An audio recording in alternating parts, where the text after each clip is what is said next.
Hi, and welcome to Extreme Whitetail Tactics. I'm your host, Dan Infalt, and today we're going to have a hunt where I go after a big 10-pointer where I think he's coming out, but instead, a big 8-pointer that I didn't know about comes out. And I'm not one to pass up gift horses, right? So today, I'd like to talk about attitude, confidence, and what that means in hunting. You have to believe in yourself.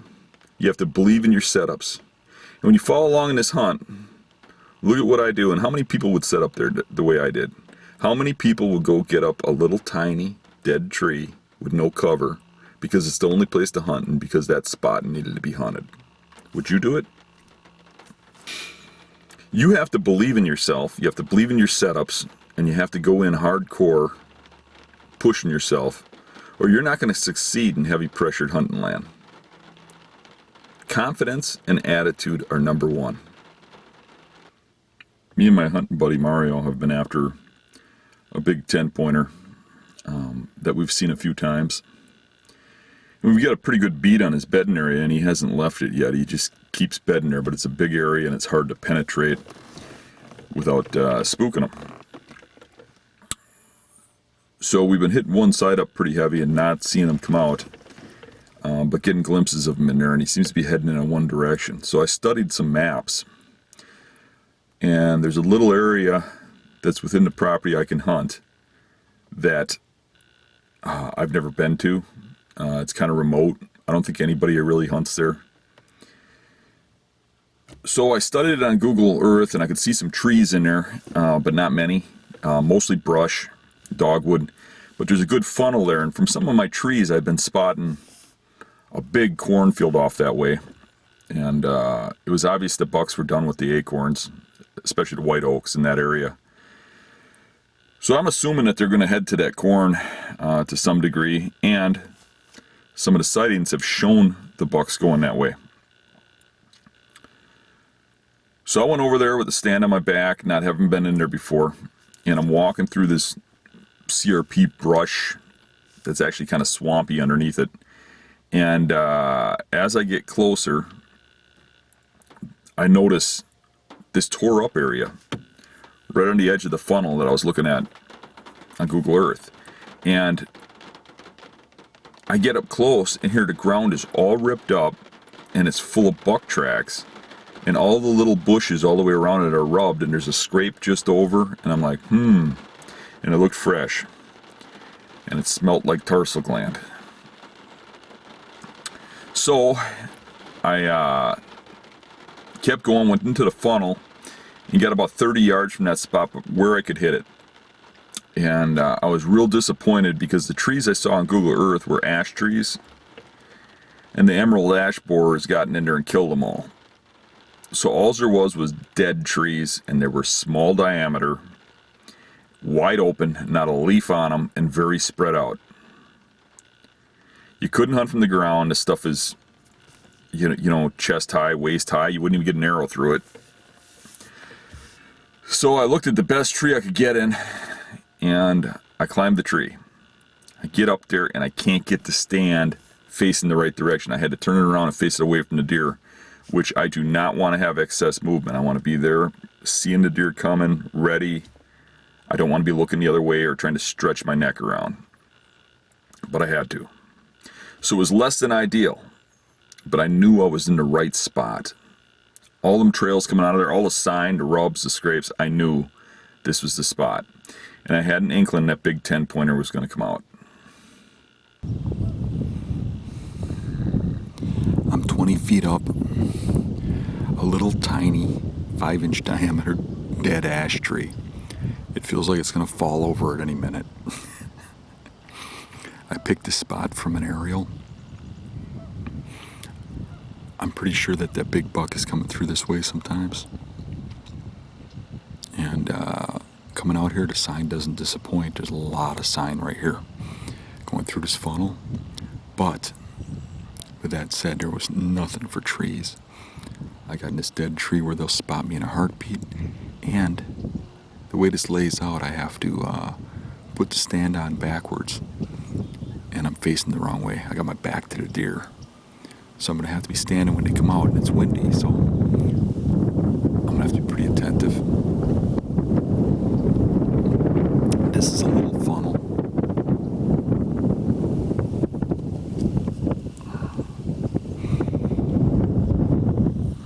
I'm trying to block the wind from the microphone. This is a little funnel going through here, and there's standing corn up there about 400 yards away in the neighbors, and behind me is the bedding area where I've seen that buck bed 3 times now this season and a few times last season. It kind of seems like every time we penetrate that area, he's there. And one of the times he came this way. I've hunted on the tip of that island as an observation, and I watched that big buck right over there, about 200 yards.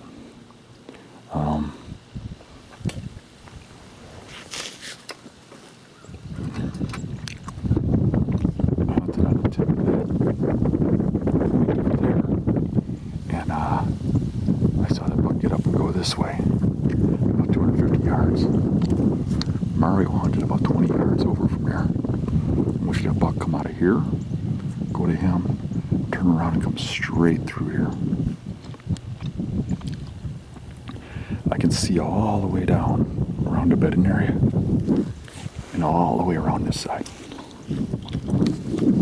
He comes out this way in daylight. I should see him.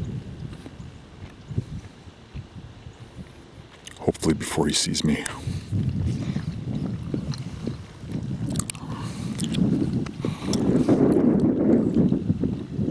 You know, I talk a lot about how camouflage isn't always important, and you see me in blue jeans and flannels a lot.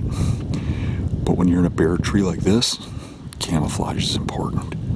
I'm wearing that Enigma. I don't think this stuff is available anymore. But it's pretty good camo for when you're skylit. So hopefully it does the job today, because I'm in a beanpole with no cover around me.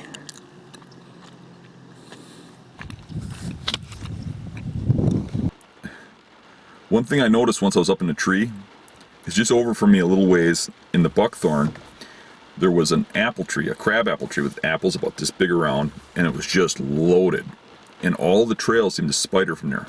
And the tree itself was only about 20, 25 yards from me, but there's a big dogwood bush blocking it. But there's an opening kind of on each side of it. But all the trails came from there past me anyways. And the does that were coming into that crab apple tree and then filtering past.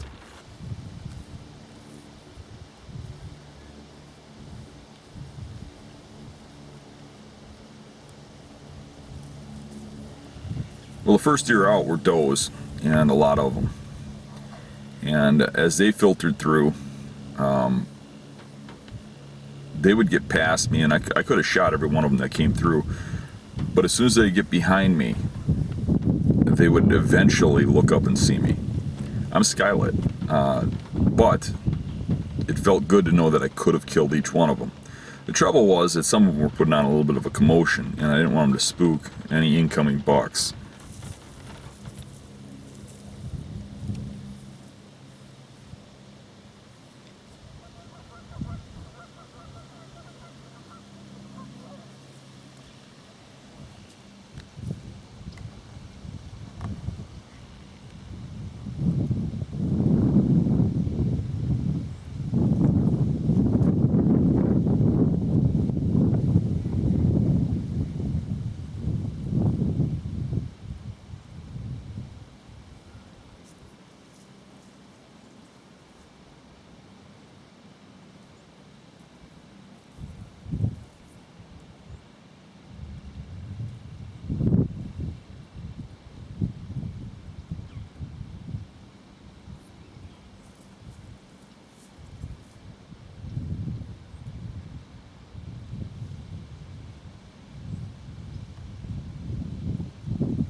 So one of the does that came past got right next to me there and looks up, sees me, stomps her way into the back into the buckthorn, and her fawn was still on the apple tree.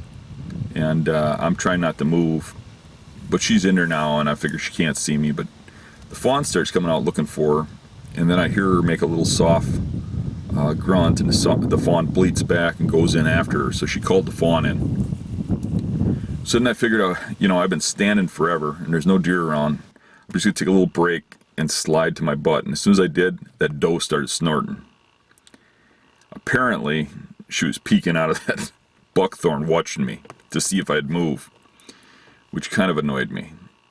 But she's carrying on. She blew a couple times, and I'm looking over there, and out of the corner of my eye, I catch movement. And I look over, and the hole that comes in on the trail to the apple tree has a buck standing there with a fairly wide rack. And I could tell right away it was an 8-pointer. It wasn't the 10 I was after. And I hesitated a little bit. I probably could have shot it right then if I didn't turn the camera on and I shot quick before it got to the apple tree that was blocked.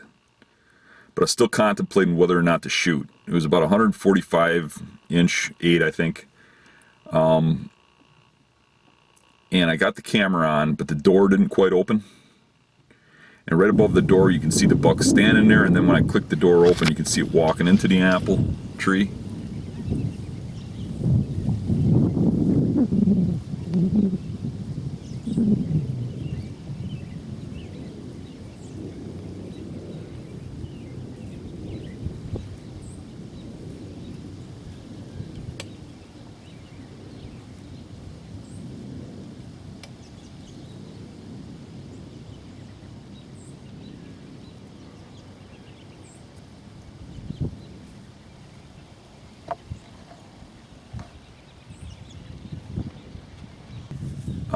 And then it gets into that apple tree,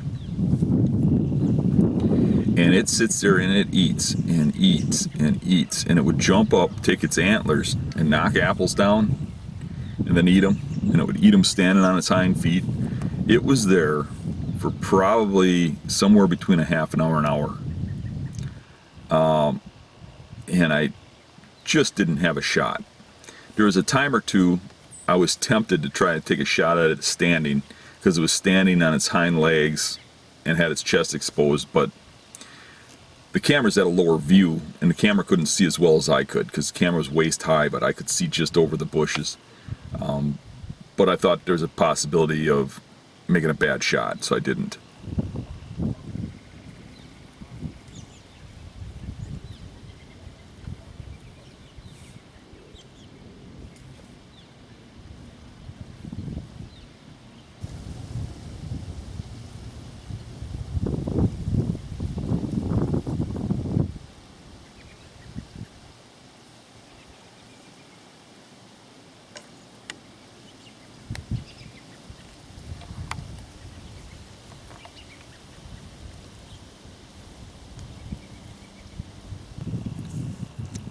So then finally, the buck starts moving, but instead of coming in like all the does did, it moves off through some thick brush.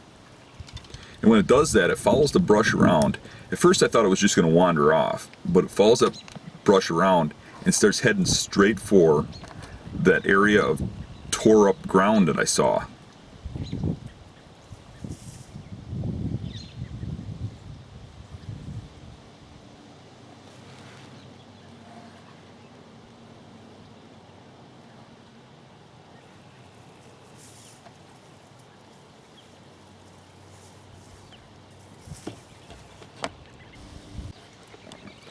And it stops at a scrape, makes a big rub, then works the scrape, and it seems like it's there forever.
then finally, it starts walking out.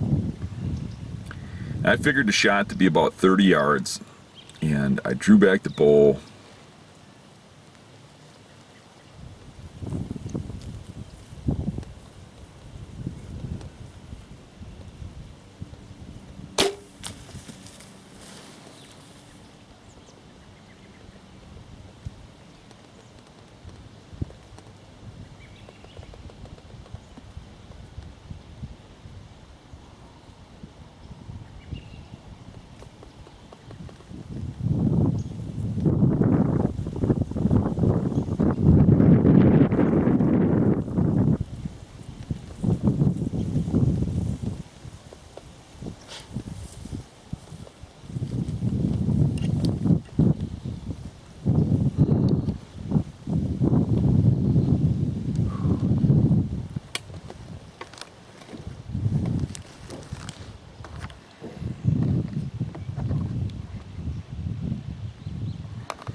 All that and I muffed the shot. Oh man.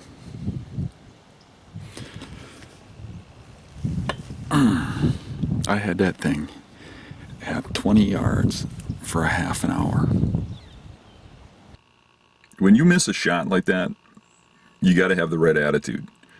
I watch friends and hunting partners get so upset because they blow an opportunity, or that they felt that they were in the wrong spot when they shouldn't have been, or they wasted a hunt. You got to be able to take that stuff with stride. You miss a buck, you should be happy. You had an opportunity. You did something right. You're going in the right direction. I was okay with that buck getting away. That's hunting. And if I killed him, I'd be done in Wisconsin. So I'm not upset about it at all. That's just hunting. That's the way it goes. And I'm happy to have had an opportunity. Attitude is everything. Confidence is everything. Believing in yourself is everything. Hunting out there and not having faith, there's no way I would have gotten a 5-inch diameter dead tree up there like a flag in the sky that you can't miss. But I believed I could get away with it. I believed I could get a shot off. I believed nobody else is hunting that area because that's all there is to hunt. That's why those deer were there. And you got to hunt where the deer are, and you got to find a way. I did what it took, and I got an opportunity. Now, if I was a decent shot, it would have paid off.